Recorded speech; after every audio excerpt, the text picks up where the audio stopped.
உங்களுக்கு தெரியும், கடந்த சில நாட்களாக பார்த்துக்கிட்டு இருக்கிறீங்க, அரசியலில், பேப்பரில், டிவியில் நிறைய என்னை பற்றி வருது. அது உங்களுக்கு கிளாரிஃபை பண்ணணும், பேசணும் அப்படிங்கிறதுக்காகத்தான். பாரதிய ஜனதா கட்சியில் ஆகஸ்ட் 25, 2020 டெல்லியில் இங்கே வந்து இணைஞ்சு தமிழகத்தில் தமிழக மக்களுக்காக ஒரு 6 ஆண்டு காலம் பணியாற்றுவதற்கு ஒரு பெரிய வாய்ப்பு, ஒரு பெரிய பாக்கியமாக நான் கருதுகின்றேன். இன்னைக்கு எந்த இடத்துல இணைஞ்சனோ அதே இடத்துல வந்து மரியாதையோடு, பண்போடு, அன்போடு என்னுடைய பாதை வேறு பாதையில் பயணம் செய்யணும். இலக்குகள் இன்னும் பெரிதாக இருக்கிறது. நிறைய மக்கள் இணைச்சு செயல்படணும். ஒரு புதிய அரசியலை, அடிப்படை கட்டமைப்பை மாற்றக்கூடிய அரசியலை உருவாக்க வேண்டும் என்கின்ற ஒரு எண்ணத்தோடு இன்னைக்கு வந்து ரொம்ப பண்போடு சொல்லிவிட்டு அதே இயக்கத்திலிருந்து வெளியே வருகின்றேன். இது தமிழர் பண்புன்னு கூட வச்சுக்கலாம். வெளியே சென்றாலும் கூட மரியாதையோடு சொல்லிவிட்டு செல்வது நம்முடைய பண்பு என்பதுதான் எனக்கும் இலக்கணமாக இருந்திருக்கிறது. இன்றிலிருந்து நம்முடைய ஒரு புதிய பாதை, ஒரு புதிய இயக்கம், ஒரு புதிய பொலிட்டிக்கல் மூமெண்ட், அடிப்படையிலிருந்து ஒரு புதிய பரிமாணத்தோடு, பார்வையோடு பார்க்கக்கூடிய ஒரு விதத்தில் தான் நம்முடைய மூமெண்ட்டை நம்ம ஆரம்பிக்கணும். நீங்கள் எல்லோரும் சேர்ந்து இணைஞ்சு அதை ஆரம்பிக்கணும் அப்படிங்கிறது என்னுடைய பெரிய ஆசைங்க. அதற்கு முன்பு சில விஷயத்தை சொல்லணும். என்னுடைய அரசியல் பாதை என்பது ரொம்ப வளைஞ்சு நெளிஞ்சு இங்கே வந்து உங்கள் முன்னாடி நின்றுட்டு இருக்கேன். இது ஈஸி பாத் கிடையாது. ஒரு கிராமத்தில் பிறந்து ஒரு சாதாரண குடும்பத்தில், விவசாய குடும்பத்திலிருந்து வந்து ஒரு காமன் மேன் அரசியலுக்கு வர்றதே நம்ம ஊரில் நாம் ஒதுங்கிக்குவோம், வரமாட்டோம். பட் அதே போல் என்னுடைய பாதையும் கூட 2009 கேப்டன் விஜயகாந்த் அவர்களுடைய கட்சியில் தேமுதிகவில் ஐஎம் லக்னோவில் படிக்கும் பொழுது ஒரு இன்டர்ன்ஷிப்பாக 3 மாத காலம் ஆரம்பித்து, அதன் பிறகு 10 ஆண்டு காலம் கழித்து பாரதிய ஜனதா கட்சியில் ஆரம்பித்து 6 ஆண்டுகள் பாரதிய ஜனதா கட்சியிலிருந்து இன்னைக்கு தனித்துவமாக நம்முடைய இயக்கத்தை மக்கள் முன்னாடி வைக்கணும், உங்கள் முன்னாடி வைக்கிறேன். 25 வயசில் எனக்கு அந்த இன்டர்ன்ஷிப் திரு விஜயகாந்த் அவங்ககிட்ட செய்கிறக்கு ஒரு பெரிய பாக்கியம். அன்னைக்கு அரசியல்னால் என்னன்னே தெரியாமல் ஒரு புதிய அரசியலை தமிழகத்தில் கொண்டு வர முடியுமான்னு யோசித்த தருணம். இன்னைக்கு வயது 42, கிட்டத்தட்ட 17 ஆண்டுகள் போராடிக்கிட்டே இருக்கிறேன். ஒரு புதிய பாதை உருவாக்க முடியுமா, ஒரு பெட்டர் பாலிடிக்ஸ், ஒரு பெட்டர் சொசைட்டி கொண்டு வர முடியுமா. அதே நேரத்தில் நிறைய யூகங்கள், நிறைய பேர் நிறையா சொல்கிறனால இதே டெல்லியில் ஆகஸ்ட் 24, 2020 பிஜேபியில் இணைய வரும்பொழுது சூப்பர் ஸ்டார் ரஜினிகாந்த் அவங்க எனக்கு ஃபோன் பண்ணாங்க. எனக்கும் அவருக்குமான நட்பு கிட்டத்தட்ட நான் பதவியிலிருந்து வந்த பிறகு ஒரு நட்பு. நிறைய அவர்கிட்ட பேசுவேன். அவருடைய அரசியல் பாதை எப்படி இருக்கணும் அப்படின்லாம் பேசியிருக்கேன். அப்போ திரு சூப்பர் ஸ்டார் அவர்கள் இங்கே டெல்லியிலிருந்து திரும்ப வரணும், அவருடைய இயக்கத்தில் இணைய வேண்டும் என்ற வேண்டுகோளை ஆகஸ்ட் 24 ஒரு நாளைக்கு முன்னாடி பிஜேபியில் சேரும் பொழுது வைத்த பொழுது 3 விஷயம்தான் என் கண் முன்னாடி இருந்துச்சுங்க. தமிழ்நாட்டுக்கு எது நல்லது, அது எந்த மாற்று கருத்தும் இல்லை. சூப்பர் ஸ்டார் அரசியலுக்கு வர்றது தான் தமிழ்நாட்டுக்கு நல்லது. சூப்பர் ஸ்டாருக்கு என்ன நல்லது, அவர் அரசியலுக்கு வராமல் இருக்கிறது தான் அவருக்கு நல்லது. கோவிட் காலகட்டத்தில் அவருக்கு இருக்கக்கூடிய உடல் பிரச்சனைகள், அதையே பார்த்துக்கணும். முதல்ல அவர் ஆரோக்கியமாக சந்தோஷமாக இருக்கணும். அண்ணாமலைக்கு எது நல்லது, பாரதிய ஜனதா கட்சியில் இணைகின்றேன் என்கின்ற வாக்குறுதியை திரு சந்தோஷ் ஐயா கிட்ட கொடுத்தேன், ஒரு ப்ராமிஸ் கொடுத்தேன். அதை பிரேக் பண்ணக்கூடாது அப்படிங்கிறதுல நான் தெளிவாக இருந்தேன். ஸோ 3 கான்ஃப்ளிக்ட் இங்கே இருக்கும் பொழுது, ஸோ ஒரு நாள் இந்த கட்சியில் இணைவதற்கு முன்பாகவே முழு கான்ஃப்ளிக்ட். அன்னைக்கே ரஜினிகாந்த் ஐயா பேசி அந்த ஃபோன் காலுக்கு முதல் முறையாக மறுத்து, ஐயா மன்னிச்சுக்கங்க என்னால் வர முடியாது என்று சொல்லி பாரதிய ஜனதா கட்சியில் அடுத்த நாள் இணைத்துக் கொண்டேன். அதன் பிறகு சூப்பர் ஸ்டார் அவங்களை பார்த்து மன்னிப்பு கேட்டேன். அவரும் பெருந்தன்மையாக அவருடைய அரசியல் பாதையை அவரும் பெருந்தன்மையாக அடுத்து தீர்மானித்தார். எதுக்கு இதை நான் சொல்கிறேன் அப்படின்னாங்க, சில யூகங்களுக்கெல்லாம் இன்று முற்றுப்புள்ளி வைக்க வேண்டும் என்பதற்காக மட்டும்தான் இதை நான் சொல்கிறேங்க, வேறு எந்த காரணமும் கிடையாது. இன்றைக்கும் சூப்பர் ஸ்டார் அவர்கள் மீது பெரும் மதிப்பும் மரியாதையும் வைத்திருக்கக்கூடிய மனிதன் நான். அதே நேரத்தில் பாரதிய ஜனதா கட்சியை பொறுத்தவரை இந்த 6 ஆண்டு காலத்தில் எப்பொழுதும் ஒரு விஷயத்தை விட்டுக் கொடுத்தது கிடையாது. தமிழ்நாட்டினுடைய அடையாளத்தை விட்டுக் கொடுத்தது கிடையாது, மண்ணை விட்டுக் கொடுத்தது கிடையாது, கலாச்சார பாரம்பரியத்தை விட்டுக் கொடுத்தது கிடையாது, நம்முடைய நீரை விட்டுக் கொடுத்தது கிடையாது.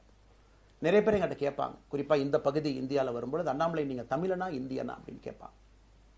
இது எனக்கு ஒரு பெரிய கான்ஃப்ளிக்டிங் கொடுக்கக்கூடிய ஒரு விஷயம். Are you a Tamilian, are you an Indian அப்படி. தமிழ்நாட்டில் என்னுடைய அப்பாவோ அம்மாவோ, என்னோட அம்மா தமிழ்நாட்டை தாண்டி வெளியே வந்ததே கிடையாதுங்க. தமிழ்நாட்டில் மட்டும்தான் இருந்திருக்கிறாங்க. என்னுடைய பாரம்பரியம் எல்லாமே. அப்பா ஒரு முறை தமிழ்நாட்டுக்கு வெளியே சின்ன வயசில் வந்துட்டு போயிருக்கிறாங்க. அங்கேயே ஆண்டு காலமாக இருந்து விவசாயம் செய்யக்கூடிய குடும்பம். எனக்கு முதல் வாய்ப்பு தமிழ்நாட்டை விட்டு வெளியே வந்து லக்னோவில் படிக்கிறதுக்கு, அதன் பிறகு டெல்லியில் இருப்பதற்கு, ஹைதராபாத்தில் 2 ஆண்டு காலம் ட்ரைனிங்கில் இருப்பதற்கு, அதன் பிறகு கர்நாடகாவில் 8-9 ஆண்டு காலம் ஐபிஎஸ் அதிகாரியாக பணி செய்வதற்கு. ஸோ இந்தியா முழுவதுமே கிட்டத்தட்ட அந்த 10-15 ஆண்டுகள் சுற்றிவிட்டேன்.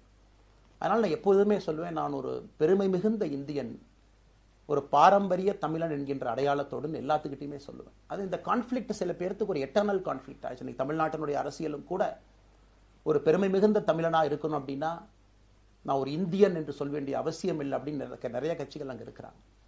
எப்பொழுதுமே தொடர்ந்து சொல்லிக் கொண்டிருப்பது, இந்தியன் என்கின்ற அடையாளத்தோடு ஒரு பெருமை மிகுந்த தமிழனாகத்தான் எல்லா இடத்துலையும் இருக்கிறேன். அப்படித்தான் இந்த இயக்கத்திலும் இருக்கணும். நாம் ஆரம்பிக்கக்கூடிய இந்த இயக்கத்தில் உங்களோடு பயணம் செய்யணும். தமிழ்நாட்டினுடைய எந்த பிரச்சனையும் கூட முன்னிறுத்தி சமரசம் இல்லாத நம்முடைய தமிழ்நாட்டினுடைய வளர்ச்சியை நாம் எல்லோரும் கொண்டு போகணும். எத்தனையோ பிரச்சனைகள். நான் பாரதிய ஜனதா கட்சியில் இணைந்த பிறகு எல்லா தலைவர்களும் பெரும் ஒத்துழைப்பு தான். இருந்தும் தனியாக போகணும், உள்ளாட்சி தேர்தலில் தனியாக போகணும், தமிழ்நாட்டினுடைய அடையாளத்தோடு பாரதிய ஜனதா கட்சி இருக்கணும். தமிழ்நாட்டினுடைய அடையாளம் மிக முக்கியம் என்பதற்காகத்தான் அன்னைக்கு தலைவர் திரு ஜே.பி. நட்டா அவர்கள் நிறைய பேர்த்துக்கிட்ட பேசி நாம உள்ளாட்சி தேர்தல் தனியாக போகணும், அதே போல தான் லோக்சபா தனியாக போகணும். ஏதோ தனிப்பட்ட முறையில் எனக்கும் இன்னொரு கட்சிக்கும் பிரச்சனை இல்லைங்க. பாரதிய ஜனதா கட்சி ஒரு தமிழர் அடையாளத்தோடு களத்தில் இருந்தால் மட்டும்தான் அது தமிழர் நலத்தை முன்னிறுத்தக்கூடிய கட்சியாக இந்திய அடையாளத்தோடு இருக்க முடியும் என்கின்ற ஒற்றை நம்பிக்கை மட்டும்தான். டங்ஸ்டன் பிரச்சனையாக இருக்கட்டும், அதை கத்தி கூச்சல் போடாம அதை பொறுமையாக ஒரு இடத்திற்கும் சென்று நம்முடைய கட்சி அதை நம்ம சரி செஞ்சு கொடுத்தோம். மீத்தேன் ஹைட்ரோ கார்பன் திட்டமாக இருக்கட்டும், நிலக்கரி சுரங்கம் திட்டமாக இருக்கட்டும், எதாக இருந்தாலும் கூட, ஏன் மேகதாத்து அணையில் இன்னைக்கு கர்நாடகாவில் எப்படி டி.கே. சிவகுமார் அவர்கள் சொல்றாங்களோ அன்னைக்கு நாங்கள் அணை கட்டியே தீர்வோம் என்று சொன்ன பொழுது தமிழ்நாட்டினுடைய பாரதிய ஜனதா கட்சி கர்நாடகாவில் ஆட்சியில் இருந்த நம்முடைய பாரதிய ஜனதா கட்சியை அன்னைக்கு எதிர்த்து நாம உண்ணாவிரதம் தஞ்சாவூரில் இருந்தோம். எப்பொழுதும் எந்த உரிமையும் விட்டுக் கொடுக்கல. அதே நேரத்தில் அந்த கான்ஃபிளிக்டை பொறுத்த வரைக்கும் கத்தி கூச்சல் போட வேண்டும் என்கின்ற அவசியம் இல்லை. பொறுமையாக பாந்தவியமா பேசி நம்ம உரிமையை விட்டு கொடுக்காம செயலாற்ற முடியும் என்பதை ஒரு நாளும் கூட எனக்கு கிடைத்த பொறுப்புக்கள்ல உங்களுக்கு நான் அதை காட்டிக்கிட்டே தான் வந்திருக்கேன். அதனால இன்னைக்கு திரு மோடி ஐயா அவர்கள் மீது மிகப்பெரிய ஒரு மரியாதை வைத்திருக்கக்கூடிய மனிதன், நாட்டினுடைய பிரதமர், இந்த நாட்டை பாதுகாத்து கொண்டிருக்கக்கூடிய மனிதர். ஆனால் ஒரு லெவல் வரும் பொழுதுங்க, இந்த சின்ன சின்ன பிரச்சனைகள் அப்படியே சேர்ந்து வரும் பொழுது தொடர்ந்து நாமும் அவர்களுக்கு பிரச்சனையாக இருக்கக்கூடாது. ஒரு பிரச்சனையை எடுத்துட்டு போய் இங்க பாருங்க இந்த பிரச்சனை, இந்த பாருங்க இந்த பிரச்சனை, இந்த பாருங்க அந்த பிரச்சனை, ஒரு அளவுக்கு தான் இங்க நம்ம சொல்ல முடியும். அதனால தான் பொறுமையாக பாரதிய ஜனதா கட்சியினுடைய முக்கிய தலைவர்களை பார்த்து மிக பொறுமையாக, இது இன்னைக்கு கான்வர்சேஷன் 3 நாளாக நடக்கலைங்க. இதை கிட்டத்தட்ட நான் 1 ஆண்டு காலமாக பாரதிய ஜனதா கட்சியினுடைய தலைவர்கள்ட்ட சொல்றேன். 18 மாதங்களாக எனக்கு இருக்கக்கூடிய கருத்து வேறுபாடுகளை மிக பொறுமையாக, வெளியில கத்தி கூச்சல் போடாம மிக பொறுமையாக 18 மாதங்களாக எல்லா இடத்துலையும் சொல்லிக்கிட்டே வர்றேன். டிசம்பர் 4ஆம் தேதி பாரதிய ஜனதா கட்சிக்கு சொன்னேன், நான் கட்சியிலிருந்து வெளியே செல்ல இருக்கின்றேன், இன்னைக்கே உங்களை நான் தயார்படுத்த விரும்புகிறேன், அதனால் நீங்கள் நாளைக்கு நான் எடுத்தோம் கவுத்தன் ஒரு முடிவெடுப்பதாக நீங்கள் நினைக்கக்கூடாது. டிசம்பர் 4, 2024 25 பாரதிய ஜனதா கட்சிக்கு சொல்லியிருந்தேன். தேர்தல் பணியை முடித்துவிட்டு செல்ல வேண்டும் என்று சொல்லியிருந்தார்கள். அதுவும் இந்த கட்சியினுடைய ஒரு உண்மை தொண்டனாக கட்சி சொல்லியிருக்கிறாங்க, தேர்தல் பணியை முடித்துவிட்டு மே கடைசி வரை நம்முடைய பணியை செய்துவிட்டு தான் வெளியே வரணும் அப்படின்னு. அடுத்து நாம் என்ன செய்ய போறோங்க? அடுத்து நாம் இதெல்லாம் பேசிட்டோம், பழச பேசிட்டோங்க, இருந்ததை பேசிட்டோம். அடுத்து ஆனந்தமாக அன்போடு தமிழ்நாட்டில் ஒரு அரசியல் இயக்கத்தை நாம் துவங்க இருக்கின்றோம். இது அரசியல் இயக்கமா, கட்சி இல்லையா அப்படின்னு நீங்க யாரும் கேட்கவே வேண்டாம். கண்டிப்பாக தமிழகத்தில் அடுத்து நடக்கக்கூடிய தமிழகத்தினுடைய பொது தேர்தலில் நம்முடைய கட்சி போட்டியிடும், அதில் எந்த மாற்று கருத்தும் இல்லை. அதற்கு நம்ம தயார் பண்ணணும், நிறைய லீடர்ஸை தயார் பண்ணணும், நிறைய கேடர்ஸை, வாலண்டியர்ஸை தயார் பண்ணணும், உத்வேகத்தோடு தயார் பண்ணணும், அவங்களுக்கு அந்த ஸ்கில் செட்டை நம்ம உருவாக்கி கொடுக்கணும். அதற்கு கொஞ்சம் நேரமாகும். நாம் இது ஒரு இயக்கமாக ஆரம்பித்து நிறைய மனிதர்களை உள்ளே கொண்டு வந்து அவர்களுக்கு சில இடத்துல அரசியலை சொல்லிக் கொடுத்து எல்லா தரப்பட்ட மனிதர்களையும் உள்ளே கொண்டு வந்து, ஏன்னா பாரதிய ஜனதா கட்சியினுடைய தலைவராக பொறுப்பேற்ற பிறகு நான் முதல்ல போய் ஆசீர்வாதம் யார்கிட்ட வாங்கினாங்க, சமீபத்தில் மறைந்த நல்ல கண்ணையாகிட்ட தான். இன்னைக்கு மண் சார்ந்த அரசியலை முன்னெடுக்கணும், நல்ல மனிதர்களுடைய கொள்கைகள் உள்ள கொண்டு வரணும், எல்லா மனிதர்களையும் உள்ளடக்கிய அரசியலை நாம் முன்னிறுத்தணும். டெக்னோக்ராட்ஸ் பெருமளவில் நமக்குள்ள வரணும், பெருமளவில் நமக்குள்ள டெக்னோக்ராட்ஸ் வரணும். இன்னைக்கு அமெரிக்கா போகிறோம், யூரோப் போகிறாங்க, போய் நமக்கே எவ்வளோ பெருமையாக இருக்குது. ஒரு மிகப்பெரிய நிறுவனம் நிவிடியா எடுத்துக்கங்க, மைக்ரான் எடுத்துக்கங்க, சாம்சங் எடுத்துக்கங்க, இன்டெல் எடுத்துக்கங்க, அங்கே இருக்கக்கூடிய இன்ஸ்டாகிராம், ஃபேஸ்புக், கூகுள், ஆல்பபெட் பார்க்கும் பொழுது வைஸ் பிரசிடென்ட்னு பார்த்தீங்கன்னா ஒரு தமிழன் அங்கே உட்கார்ந்துருக்கிறாங்க. இந்தியன் என்கின்ற அடையாளத்தோடு அங்கே ஒரு தமிழன் அமர்ந்திருக்கின்றார். என்னுடைய கனவு உங்கள் பல பேர்த்த போல அவர்களெல்லாம் திரும்ப இங்கே வந்து அரசியலில் ஏதோ ஒரு விதத்தில் கான்ட்ரிபியூட் பண்ணுறதுக்கு நம்முடைய இயக்கமும் நம்முடைய வருகின்ற காலத்தில் நம்ம ஆரம்பிக்கக்கூடிய கட்சியும் அதற்கு உறுதுணையாக இருக்கணும். அத்தனை டேலண்ட்டை ரிஃபைன் பண்ணி நம்ம கொண்டு வரும். தமிழ்நாட்டினுடைய வளர்ச்சிக்கு எல்லோரையும் நம்ம பயன்படுத்தணும். இதில் எங்கேயுமே கூட நான் பெரிது நீ பெரிது என்று இருப்பதை விட ஒரு வளர்ந்த பாரதம், இந்தியா உலகத்தில் மிக முக்கியமான இடத்துல அந்த பாரதம் வந்து அமரும் பொழுது முதன்மை மாநிலமாக தமிழகத்தை கொண்டு வந்து நிறுத்த வேண்டிய பொறுப்பு நமக்கு இருக்கு. அதற்கு நம்முடைய பொலிட்டிக்கல் கிராமர், பொலிட்டிக்கல் லாங்குவேஜ் எல்லாமே நம்ம மாற்றணும். நம்ம பேசக்கூடிய விஷயம். அடுத்து இன்னொன்று கேட்குறாங்க, நான் கமெண்ட் வர அப்படியே நான் பேச ஆரம்பிக்கிறேன். தமிழ்நாட்டில் இன்னைக்கு ஒரு அரசியல் கட்சி வேணுமான்னு கேட்டிங்கன்னா கண்டிப்பாக வேணும், அதில் எந்த மாற்று கருத்தும் இல்லை. காரணம், ஒரு கடைக்கு போய் நாம் ஒரு டூத் பேஸ்ட்டோ ஒரு அரிசியோ ஒரு பருப்போ வாங்கினா கூட 10 கடை ஏறி இறங்கி எங்கள் அம்மா அதெல்லாம் பார்த்து விலையை பார்த்து தரத்தை பார்த்து பொருளை பார்த்து அத்தனை முறை வாங்கித்தான் பார்ப்பேன். ஏன்னா அது நம்ம உடம்புக்குள்ளே போகிற விஷயம். ஆனால் அரசியல் கட்சி இன்னைக்கு எத்தனையோ கட்சிகள் இருந்தாலும் கூட என்னுடைய நம்பிக்கை, நம்முடைய நம்பிக்கை, வருகின்ற காலத்தில் நம்முடைய அரசியல் இயக்கம் கட்சியாக மாறும் பொழுது மக்கள் அந்த தரத்தை பிரித்து பார்ப்பார்கள். தலைவர்கள் எப்படிப்பட்டவர்கள்? நாம எல்லோருமே காமன் மேன் பொலிட்டீஷியன்ஸ். பக்கத்து வீட்டுக்காரங்க மாதிரி தான் மக்கள் நம்மளை பார்க்க போறாங்க. தூரத்திலிருந்து நாம் கை காட்ட போவது கிடையாது. ஏன்னா நாம் யாரும் அப்படிப்பட்ட குடும்பத்திலிருந்து வரவில்லை, அப்படிப்பட்ட வளர்ப்பு நமக்கு இல்லை, நாம் யாரும் அப்படி இல்லை, தமிழனுடைய கலாச்சாரமும் பண்பாடும் இல்லை. அதெல்லாம் கூட நம்முடைய அரசியல்ல முதல் நாள்ல இருந்து கல்ட் பாலிடிக்ஸ்ல இருந்து நம்ம வெளியே வரணும். அரசியல் மாற்றம்னு சொல்றாங்க, ஆனால் அதே கல்ட் பாலிடிக்ஸ். நாம அதில் இருக்க போறது இல்லை. கல்ட் பாலிடிக்ஸ்ல இருந்து வெளியே. அண்ணாமலை என்ன பிறந்த நாளா 10 பேர் கொண்டாடணுமா? அதனாலதான் நம்ம பிறந்த நாள் அன்னைக்கு எதுவுமே நம்ம செய்யல. என்னுடைய பிறந்தநாள் என்பது உங்கள் பிறந்தநாளை போல ஒரு நாள். நான் அரசியல் வருவதை என் பிறந்தநாளை எப்பவுமே கொண்டாடினது கிடையாது. அரசியல் வந்ததுக்காக சில பேர் போஸ்ட் அடிச்சு ஒட்டுறா. அந்த கலாச்சாரத்தையும் உடைக்க வேண்டும் என்பதற்காகத்தான் நேற்று நாம் எதுவுமே பேசலைங்க. இன்னைக்கு நம்ம பேசுறோம். இந்த கல்ட் பாலிடிக்ஸ்ல இருந்து வெளியே வரணும். ஒரு காமன் மேன் பாலிடிக்ஸை முன்னிறுத்தணும். சமரசம் இல்லாத கொள்கை இருக்கக்கூடிய இயக்கமாக அது கட்சியாக முன்னாடி வரணும். அவ்வளவு குவாலிட்டியான லீடர்ஸை நம்ம பில்ட் பண்ணணும். ஒரு முதலமைச்சர் தமிழகத்தை மாற்ற முடியுமான்னு கேட்டீங்கன்னா கண்டிப்பா முடியாது. முதலமைச்சர் இருக்கக்கூடிய 35 கேபினெட் அமைச்சர்கள் மாற்ற முடியுமான்னு கேட்டால் கண்டிப்பா முடியாது. 234 சட்டமன்ற உறுப்பினர்கள் மாற்ற முடியுமான்னு கேட்டால் முடியாது. 39 பாராளுமன்ற உறுப்பினர்கள் மாற்ற முடியுமான்னு கேட்டீங்கன்னா முடியாதுங்க. அவர்களோடு உள்ளாட்சி பிரதிநிதிகளாக இருக்கக்கூடிய கிட்டத்தட்ட 30,000க்கும் மேற்பட்ட பிரதிநிதிகள், பஞ்சாயத்து தலைவரிலிருந்து ஆரம்பித்து கவுன்சிலரிலிருந்து ஒரு கார்பரேஷன் கவுன்சிலரிலிருந்து மேயரிலிருந்து, நம்முடைய நோக்கம் எல்லா இடத்துலையும் கிளீன் பாலிடிக்ஸ் கொண்டு வரும், எல்லா இடத்துலையும் கிளீன் கவர்னன்ஸ் கொண்டு வரும், எல்லா இடத்துலையும் ஹானஸ்ட், எஃபிஷியன்ட், கேபபிள், வேலையை செய்து முடிக்கக்கூடிய திறன் படைத்த தலைவர்கள் அங்கே கொண்டு வந்து வைக்கணும். அதே நேரத்தில் பாலிடிக்ஸ் என்பது ஒரு ஃபேமிலிக்கு மட்டுமல்ல, தொடர்ந்து நாம மட்டும் இருப்போம் அப்படி இல்லைங்க. நம்ம இயக்கம் கட்சியாக மாறும் பொழுது உங்கள்கிட்டலாம் பேசி நம்ம டேர்ம் லிமிட் கொண்டு வரோம். நாம் ஒரு வித்தியாசமான கட்சினா எல்லோருக்கும் வாய்ப்பு கொடுக்கணும். 140 கோடி மக்கள் வசிக்கக்கூடிய அந்த நாட்டில், தமிழகத்தில் கிட்டத்தட்ட 8 கோடி பேர்த்துக்கு நாம் இருக்கோம். 5.5 கோடிக்கு மேற்பட்ட வாக்காளர்கள் இருக்கும் பொழுது எல்லோரையும் அரசியலுக்கு வாய்ப்பு கொடுக்கணும். டேர்ம் லிமிட் கொண்டு வரணும். எத்தனை முறை எம்எல்ஏவாக இருக்கணும், எத்தனை முறை எம்பியா இருக்கணும், எல்லோருக்கும் அது பொருந்தும், எனக்கும் அது உட்பட. The permanent leaders, permanent MLAs, permanent ministers, permanent MPs, அதை நம்ம உடைக்க போறோம். அது எந்த மாற்று கருத்தும் இல்லை. அது என்னை ஆரம்பித்து முதல் மனிதனாக இந்த இயக்கத்தில் இணைத்துக் கொண்டிருக்கக்கூடிய என்னை, ஒரு சாதாரண ஒரு மனிதராக என்னை ஏற்றுக் கொண்டிருக்கக்கூடிய ஒரு காமன் மேன் என்னை ஆரம்பித்து எல்லோருக்கும் இது பொருந்தும். இதை நாம இந்த இயக்கம் கட்சியாக மாறுகின்ற முதல் நாள்ல நம்ம சொல்ல போறோம். No chair is permanent for anybody. அதில் நம்ம ரொம்ப தெளிவாக இருக்கின்றோம். புதியவர்கள் வரணும், வந்துகிட்டே இருக்கணும். It should flow like a water. New ideas வரணும், அந்த ஸ்ட்ரீம் போய்கிட்டே இருக்கணும். நம்மை தாண்டி இந்த இயக்கம் நிற்கணும். This movement should stand beyond us, not in name but in purpose and pursuit of excellence. இதெல்லாம் ஏதோ அண்ணாமலை அப்படிங்கிற பேர் கிடையாதுங்க. அதனால தான் ரொம்ப யோசிச்சு நாம கொண்டு வந்திருக்கோம். www.vetheleader.org அப்படிங்கிற அமைப்பு ஏற்கனவே 2020 நாங்கள் எல்லாம் சேர்ந்து ஆரம்பித்த அமைப்பு. நான் பேசி முடிச்சோன்னா அந்த லிங்க் உங்களுக்கு லைவாக வந்துடும். vetheleader.org-ல நீங்கள் உங்களை வாலண்டியராக இன்னைக்கு பொலிட்டிக்கல் ஒரு மூமெண்ட்டில் உங்களை நீங்கள் நினைச்சுக்கணும். நாம எல்லோரும் ஒன்று சேர்ந்து பேசுவோம். அதனால தான் இன்னைக்கு கோயம்புத்தூரில் இன்னொரு அறிவிப்பும் கூட கொடுக்கணும். எல்லாத்தையும் டைரக்டாக எப்படி நம்ம பாலிடிக்ஸ்குள்ள கொண்டு வர போகிறோம். APJ Abdul Kalam centre for ethics and politics, APJ Abdul Kalam ஐயாவுடைய பேரில் கோயம்புத்தூரில் வீத லீடர்ஸ்க்கு கீழே நாம பாலிடிக்ஸ்ல எத்திக்ஸ்க்காக ஒரு சென்டர் ஆரம்பித்து வருகின்றவங்க எல்லாமே இதுக்குள்ள ட்ரெயின் ஆகி தான் வெளியே வருவாங்க. உள்ளாட்சி தேர்தலில் நிற்கிறாங்க, they will get trained, come and stand in local body election. MLA election நிற்கிறாங்க, they will get trained, they will come and stand in election. அவங்க எங்க நின்னாலும் கூட ஒரு ப்ராசஸ்ல நாம் அவங்கள ட்ரெயின் பண்ணி, அவங்கள ஷேப் பண்ணி, ஒரு கம்யூனிட்டியினுடைய நீட்ஸ் அண்டர்ஸ்டாண்ட் பண்ணி அரசியல் செய்யக்கூடிய மனிதர்களாக நாம் அவங்கள கொண்டு வர போறோம். நாம் யாருக்கும் போட்டி கிடையாது. ஆளுங்கட்சி இருக்கு, நிறைய எதிர்கட்சி இருக்கு, எல்லோரும் இருக்கட்டும், சந்தோஷமா இருக்கட்டும், அவங்கவுங்க கொள்கையை சொல்லட்டும். நம்முடைய கொள்கையும் வருகின்ற காலத்தில் நம்ம எல்லோரும் இணைஞ்சு நம்ம கொள்கையை சொல்ல போறோம். இன்னைக்கு நான் ஏபிஜே அப்துல் கலாம் ஐயா அப்படிங்கிற பேரை உங்க முன்னாடி சொன்னதுக்கான காரணம் என்னன்னா, அவரை நான் மாணவனா பார்த்திருக்கிறேன், ஐபிஎஸ் அதிகாரியா பார்த்திருக்கிறேன், கேள்விகள் கேட்டிருக்கேன், லைவா அவர் பேசினதை கேட்டிருக்கேன். அவர் சொன்ன அத்தனை கான்செப்ட் இன்னைக்கு நமக்கு எப்ப பொருந்தோம், இன்னைக்கு பொருந்தும். எப்பவோ சொன்னார் விஷன் 2020, எப்ப சொன்னாருங்க? 2020.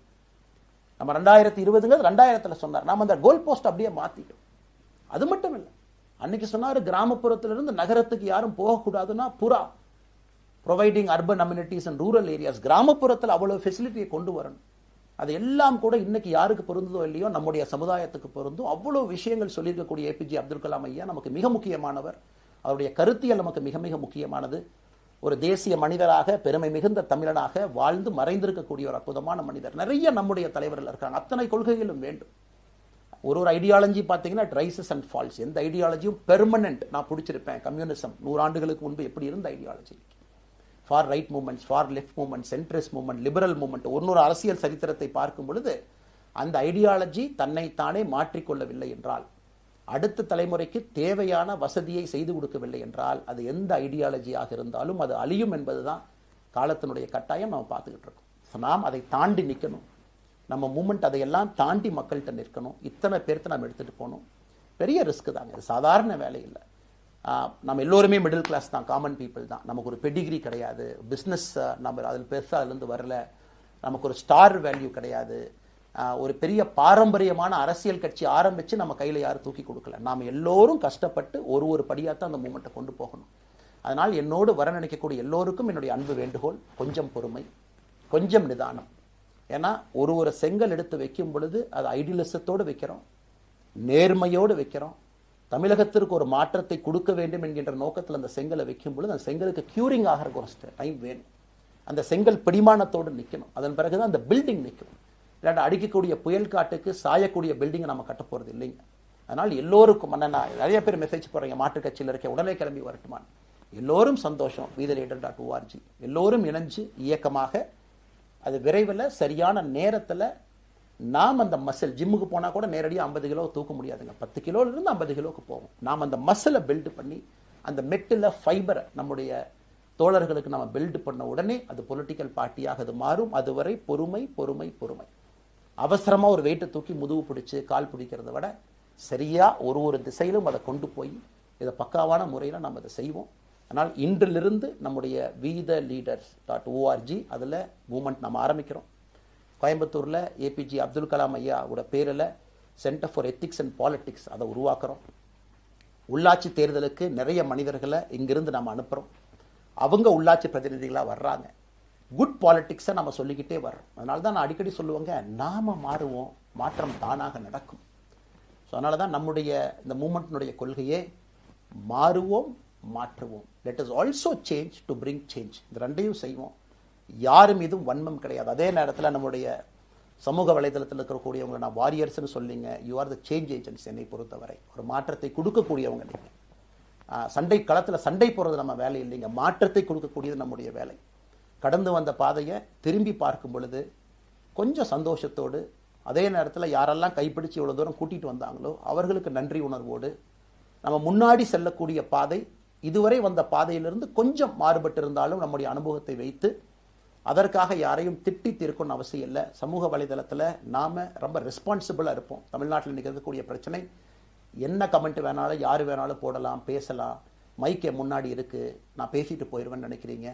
பாதிக்கப்படுறவங்க பின்னாடி ஒரு குடும்பம் இருக்குது, குட்டி இருக்குது, குழந்தை இருக்குது, அவங்களுக்கும் ஒரு தனி அடையாளம் இருக்குது. அது என் சைட்லேருந்து தெரியாமல் ஏதாவது தவறு நடந்திருந்தாலும் கூட, என்னை ஆதரித்து செய்பவர்கள் ஏதாவது தவறு செய்திருந்தாலும் கூட அதற்காக இந்த நேரத்தில் நான் மன்னிப்பும் கேட்டுக்கிறேன். இப்போ இருந்து நம்முடைய பாதை, முன்னாடி செல்லக்கூடிய பாதை என்பது மக்களுக்கான பாதை, ஒரு பாசிட்டிவான பாத். காமன் மேன் பாலிட்டிக்ஸை நம்ம பில்ட் பண்ணுறோம். ஃபவுண்டேஷனோடு மேலே வரப்போகிறோம். தமிழ்நாட்டை எல்லா இடத்திலும் கூட கீழிருந்து மேலே வரை அந்த மாற்றத்தை கொண்டு வர போகிறோம். அதனால தான் நான் இன்ஸ்டாகிராம் லைவ்ல வந்தேன். ஒரு புதிய தலைமுறையை நம்ம அரசியலுக்குள்ள கொண்டு வரணும். அவங்களை ஒதுக்கி வைக்க முடியாது. ஏன் அப்படி ஓட்டு போடுறாங்க, ஏன் அப்படி ஓட்டு போடுறாங்க கேட்க முடியாது. They are hungry for change. மாற்றம் வேண்டும் என்று துடித்துக் கொண்டிருக்கின்றார்கள். உடனே நடக்கணும். யூரோப்பியன் கண்ட்ரி போகிறாங்க, டூர் பார்க்குறாங்க, சோஷியல் மீடியா பார்க்குறாங்க. தமிழ்நாட்டில் ஏன் நாளைக்கு காலையில் நடக்கலைங்க? அதே நேரத்தில் நம்முடைய பெரியவர்கள் எத்தனையோ பேர் நான் பார்க்குறேன். வயசான நம்முடைய பெரியவர்கள் நடந்து போகிறது கூட இன்னைக்கு ஒரு பார்க் நமக்கு கிடையாது. சாயந்தரம் ஆனந்தமாக இத்தனை காலமாக உழைத்து விட்டு வீட்டில் இருக்கிறாங்க. ஓய்வெடுக்கக்கூடிய நேரத்தில் கூட ஒரு கிரீன் ஸ்பேஸ் அர்பன் ஏரியாவில் கிடையாது, ரூரல் ஏரியாவில் கிடையாது. இத்தனை 60 ஆண்டு காலம் இந்த நாட்டில் வாழ்ந்தும் கூட கடைசி 20 ஆண்டுகள் நிம்மதியாக இருப்பதற்கான கட்டமைப்பை நம்ம உருவாக்கல. ஸோ எல்லாத்தையும் நம்ம யோசிக்கணும். ஒரு பக்கம் ஜென்சி, ஜென் ஆல்ஃபா யூத் இருக்காங்க, அந்த வேகத்துக்கு தீனி போகணும். இன்னொரு பக்கம் வயதான பெரியவர்கள், முதிர்ச்சி அடைந்தவர்கள், பக்குவப்பட்டவர்கள் இருக்கிறாங்க. அவங்களுடைய கடைசி காலத்தை பக்குவமாக வாழ்வதற்கான வசதியை நாம் ஏற்படுத்தி கொடுக்கணும். அதனால் ரொம்ப நேரம் நான் பேசிக்கிட்டே போலிங்க. அதனால் நிச்சயமாக வருகின்ற காலத்தில் நிறைய பேசுவோம், நிறைய விஷயங்களை நாம் பேசுவோம், நிறைய விஷயங்களை பகிர்ந்து கொள்வோம். அதனால் நிச்சயமாக நமக்கு நல்லது நடக்கும். இன்னொரு கேள்வி கேட்டிருக்கீங்க. ஏன்னா நான் பேச பேச அது அப்படியே மேலே வந்துட்டு இருக்கேன். எனக்கு இது புதுசுங்க, அப்படியே நானும் மேனேஜ் பண்ணி பேசிட்டு இருக்கேன். உங்களுக்கும் பிரதமருக்கும் இருக்கக்கூடிய முடிவு, நம்முடைய பிரதமர் மோடி அவர்கள் நம்முடைய பிரதமர், அந்த கௌரவம் இருக்கும். ஆனால் பாரதிய ஜனதா கட்சியிலிருந்து ஒரு விஷயத்தை நம்ம டிஸ்அக்ரி பண்ணுறோன்னா கம்பீரமாக ஸ்ட்ரெயிட்டாக நம்ம டிஸ்அக்ரி பண்ணுவோம். 3 மொழி கொள்கை சமீபத்தில் கொண்டு வந்திருக்கக்கூடிய டைம் டேபிளில் மாற்றம் 2029 தான் 9ஆம் கிளாஸ் பசங்க 3வது மொழியை படிச்சிருக்கூடாது, 2020 மாற்றிய பொழுது நான் குரல் கொடுத்தேன். அதில் எந்த மாற்று கருத்தும் இல்லை. நாம் அப்போஸ் பண்ணுறதுக்காக யாரையும் அப்போஸ் பண்ண மாட்டாங்க, எதிர்ப்பதற்காக நம்முடைய அரசியல் கிடையாது. எப்படி திமுகவை பார்க்கின்றோமோ, எப்படி அதிமுகவை பார்க்கின்றோமோ, எப்படி டிவிகேவை பார்க்குறோமோ, எப்படி அண்ணன் சீமான் அவர்களை பார்க்குறோமோ, எப்படி அண்ணன் அன்புமணி அவர்களை பார்க்குறோமோ, எப்படி இங்கே இருக்கக்கூடிய எல்லா தலைவர்கள், அண்ணன் ஜி கே வாசன் அவர்கள், ஏசி சண்முகம் அவர்கள், பாரிவேந்தர் அவர்கள், ஜான் பாண்டியன் அவர்கள், எல்லா கிருஷ்ணசாமி ஐயா அவர்கள், ஐயா வைகோ அவர்கள், அம்மா பிரேமலதா அவர்கள், எல்லா தமிழகத்தில் இருக்கக்கூடிய எல்லா அரசியல் கட்சியினுடைய தலைவர்கள் எப்படி பார்க்கிறோமோ அப்படித்தான் நான் பாரதிய ஜனதா கட்சியை பார்ப்பேன். அதற்காக நம்ம போய் ஒரு வன்மமோ எதுவும் கிடையாது. கட்சி அவங்க கொள்கையை அவங்க முன்னிறுத்த போறாங்க. நம்ம இயக்கத்தினுடைய கொள்கை, நம்ம கட்சியினுடைய கொள்கையை நம்ம முன்னிறுத்த போறோம். யாருக்கும் நாம் போட்டி கிடையாது. மக்கள் முன்னாடி தரம் பார்த்து மக்கள் நம்மை தேர்ந்தெடுப்பார்கள் என்கின்ற நம்பிக்கையோடு மக்கள் முன்னாடி நம்ம நிற்கிறோம். அடுத்து இன்னொரு கேள்வி கேட்டீங்க. அமித்ஷாஜி அவங்கள நீங்க பார்த்தீங்க, போட்டோலாம் வந்துச்சு, என்ன விஷயம் அப்படின்னு. அமித்ஷாஜிட்டையும் அமித்ஷா அவர்கள்ட்டையும் ரொம்ப பொறுமையாக போய் நான் சொன்னேன், இந்த மாதிரி எக்ஸ்பிளைன் பண்ண நான் போகணும். அதே நேரத்தில் நான் யாரிடமும் சண்டை போட்டு விட்டு தமிழகத்தில் உட்காந்து I am resigning from party நான் அனுப்புகிற ஆள் நான் கிடையாது. எனக்கு அது பழக்கமும் கிடையாது. வந்து நேராக உங்கள் கண்ணை பார்த்து சொல்லிட்டு, சில தவறுகள் இருந்தாலும் அதையும் சொல்லிவிட்டு போகக்கூடியதான் என் பண்பு. அதை நாகரீகமாக செய்ய முடியும் என்று நினைக்கின்றேன் என்று சொல்லிவிட்டு தான் வெளியே வந்தேன். அப்படி தான் ஒரு தலைவர்கிட்டையும் பண்ணேன். அதை நாம் எப்பொழுதுமே பண்ணுவோம். நாகரிகமான அரசியலை முன்னெடுப்போம். சமூக வலைதளத்தில் ஆபாசம் வேண்டாம். சமூக வலைதளத்தில் நல்லதை பேசுவோம். எல்லோரும் அவங்கவுங்க இடத்துல தமிழ்நாட்டு மக்களுக்கு நல்லது பண்ணட்டும். பொறுமை பொறுமை பொறுமை. கடைசியாக இந்த வார்த்தையை திரும்ப நான் பயன்படுத்துகிறேன். பில்டிங் கட்டுறோம், கீழிருந்து கட்டுறோம், அதை சரியான முறையில் கட்டி எடுத்துகிட்டு போகணும். நம்புங்க, கூட இருங்க. 42 ஆண்டுகள் வளைவிஞ்சு நெலிஞ்சு சுற்றி இன்னைக்கு இந்த இடத்துல உங்கள் முன்னாடி வந்து உட்கார்றேன். நிச்சயமாக நம்ம எல்லோரும் சேர்ந்து ஒரு பெரிய புரட்சியை, மாற்றத்தை தமிழகத்திற்காக, ஒரு பாரத நாட்டுக்குள்ள, இந்திய நாட்டுக்குள்ள முதன்மை மாநிலமாக தமிழகத்தை கொண்டு வருவது மட்டும்தான் நம்முடைய குறிக்கோள். வேறு எதுவும் நம்முடைய குறிக்கோள் கிடையாது. அதற்காக நம்முடைய வாழ்வை அர்ப்பணிப்போம். காத்து கொண்டிருக்கக்கூடிய எல்லோருக்கும், கேட்டுக்கொண்டிருக்கக்கூடிய எல்லோருக்கும் உங்களுடைய பொறுமைக்கு நன்றி தெரிவித்து மறுபடியும் சொல்லிக் கொள்கின்றேன். மாறுவோம்.